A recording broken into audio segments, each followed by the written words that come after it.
Welcome back to another episode of the M&A Guy. I'm your host, Brian Franco, and founder, CEO of Meritage Partners and author of The Inevitable Exit. We've been taking you guys on journey week after week, talking about capital readiness, legacy readiness, all the things that most business owners and entrepreneurs are not thinking and talking about. And today I want to continue a conversation I started with Private Wealth Law Group.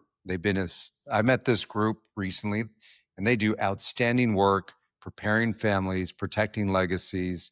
And today I'm joined by Leyla Briggs. Leyla, good to have you on. How are you? Brian, I'm well. Thank you for having me. Thank you for being here. And, looking forward to diving in this conversation.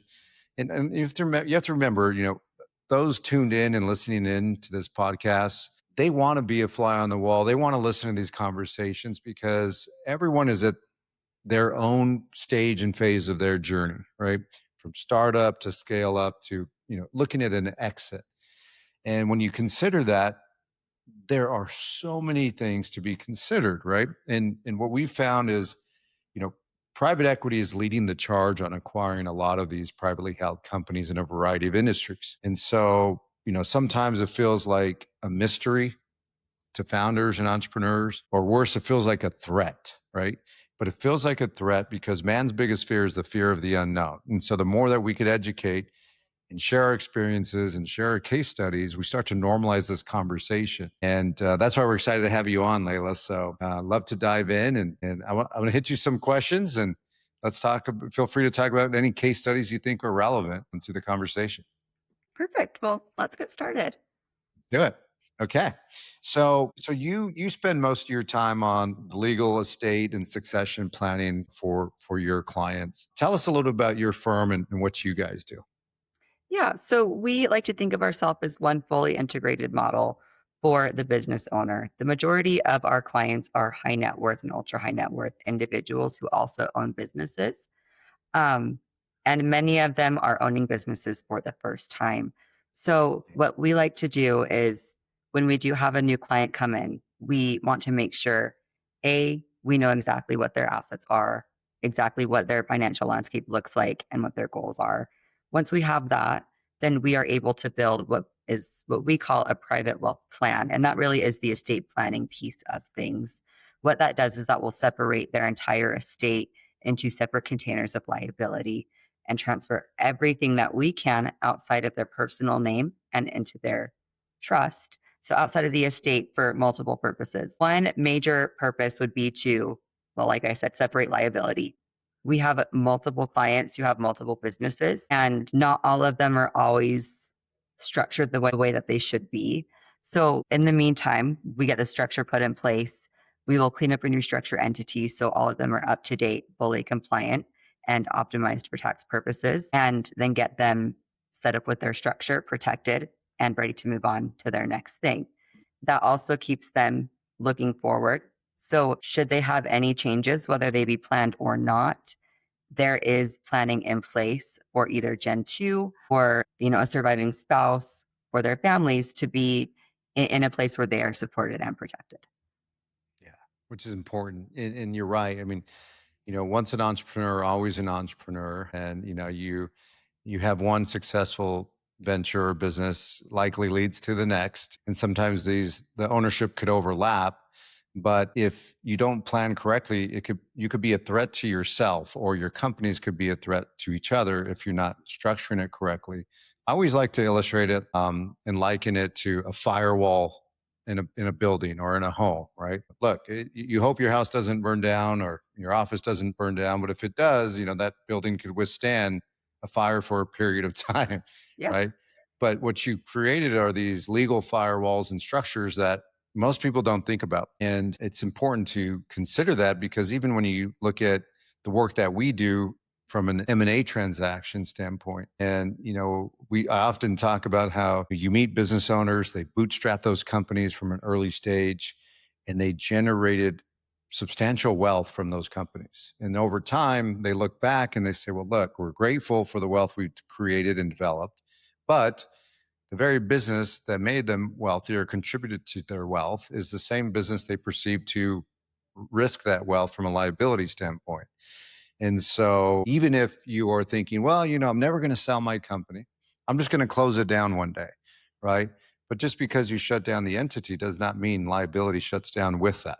That Yeah. continues, and that's definitely an alarming signal, especially for a law firm like you guys and the work that you do. Now, but I want to dive into that because you and I, we both, the common theme between both you and I, we both work with founders approaching some sort of transition.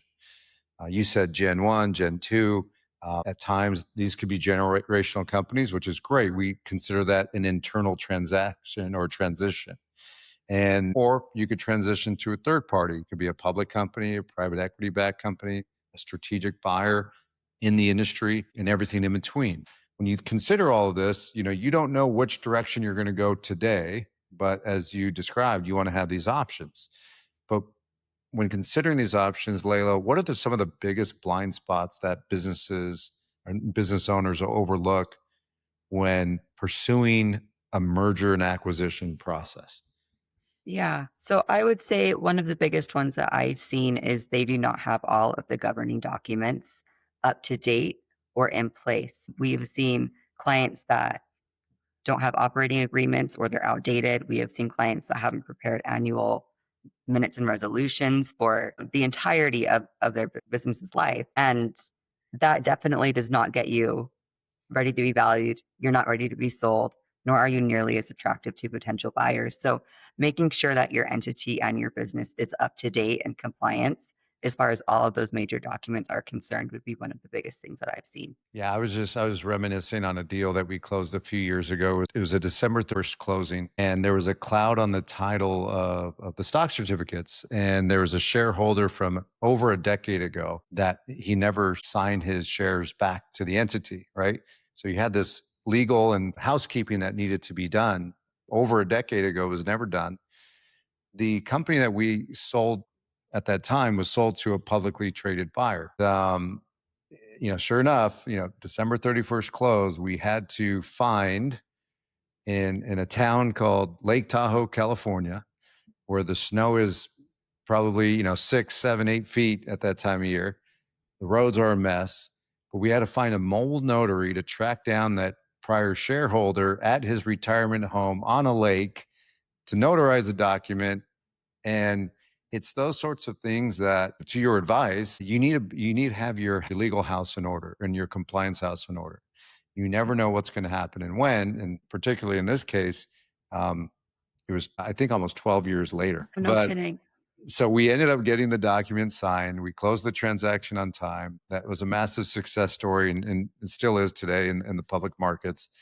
But it's just, you don't think about, and owners don't think about these sort of things. And so I think that's great advice: is get your house in order, keep it in order, and that should be done. What frequency was that, like a monthly task or an annual task? What do you typically advise, Layla? Yeah, so we would recommend that to be done at minimum annually over at Private Wealth Law Group.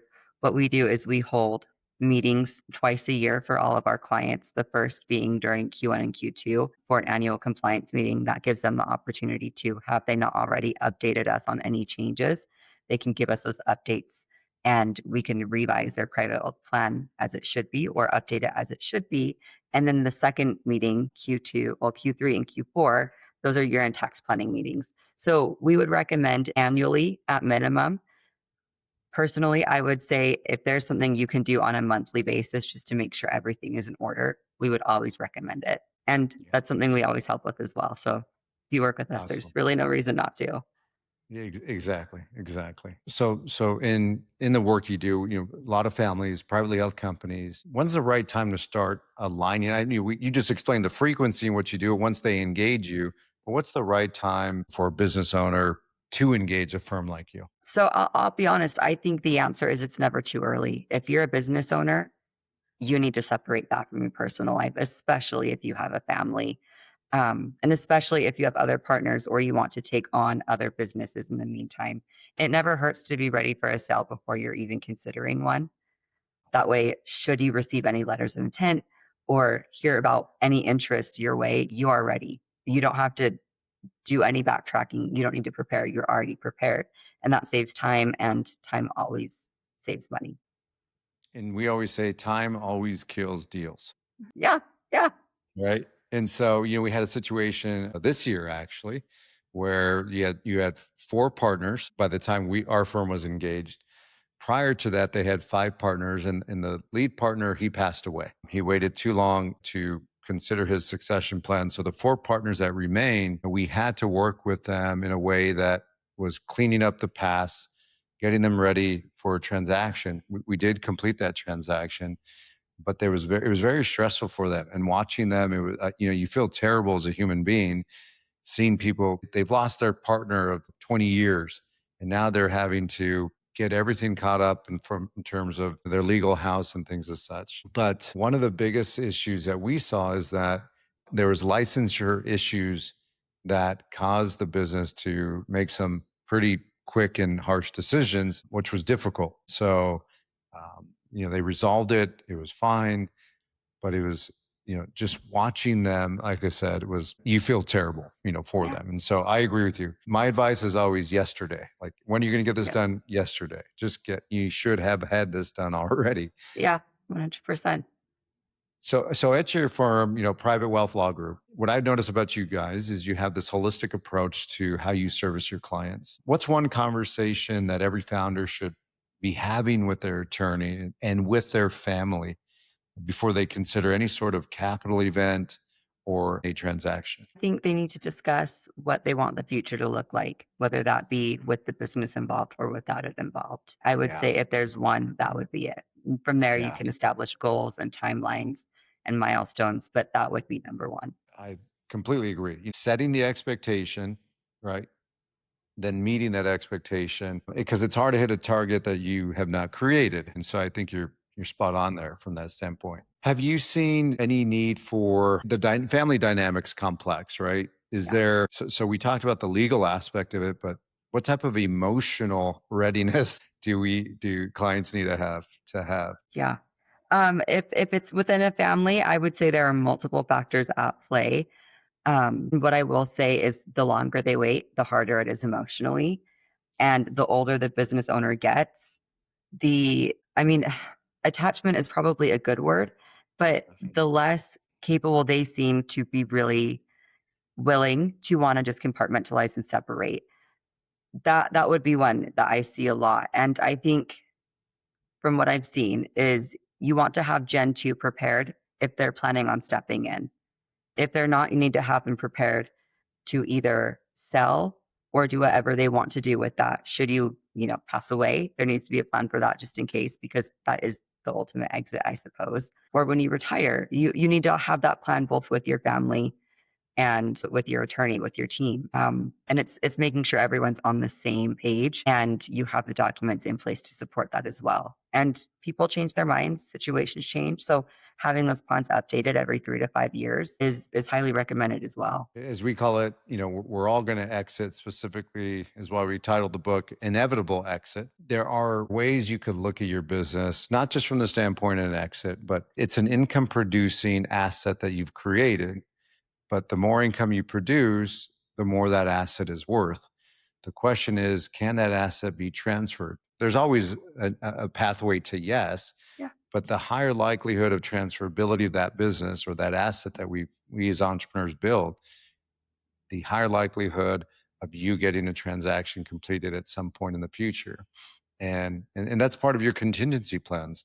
We have had clients that will call us and they say, "Hey, Brian, I know we told you, we're not looking to exit the business and, for another 5 to 7 more years, but we just got this unsolicited offer yesterday and it looks like it's something we want to entertain." Right. And so we've been in situations where, just like that, where we navigate through that offer, we fine tune it, we negotiate it, and we get the transaction consummated. But there's times when, although the intentions are to say yes and to conclude the transaction, we've seen deals fall apart just because, as you and I both know, the burden of proof sits on the owner, the seller of the company. And if they can't navigate their way through professional investors in the private capital markets, they are trained to walk away from deals if there's too much risk that they identify in the business. And so part of that, when you consider this conversation, is are they even ready? And to your point earlier, you have to have these contingency plans available because there is such thing as too good of an offer, right? And if you're not ready for that great offer that you weren't expecting, it's really it's worthless. It's not even worth the paper it's written on, unfortunately. So, this is Yeah. something that I think is relevant. It highlights the need to be ready. Have you seen Yeah. anything like that as yourself? Yeah, actually, I have, earlier last year, we had a client that actually ended up selling, and prior to selling, they let us know, which was a great heads up, and that actually allowed us to put in a structure within their private wealth plan, distribute gifting on an annual basis for 2 years after that plan was put in place, transfer some other things around, and we saved them, I mean, a little over 2,000,000. Whereas if we hadn't done any of that or they hadn't told us, then we would not have been able to do that. We wouldn't have had any of those structures put in place. And I want to say that we use that donor advised fund, and that was Yeah. the key there for them. Correct.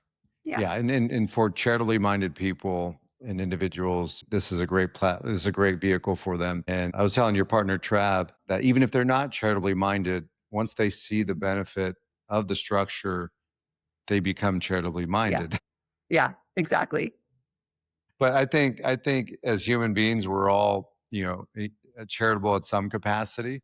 You just have to find, what's that purpose or what's that directive that they want to focus on. Yeah, exactly. Yeah. So I want to talk through some parting advice for those tuned in to us in this conversation.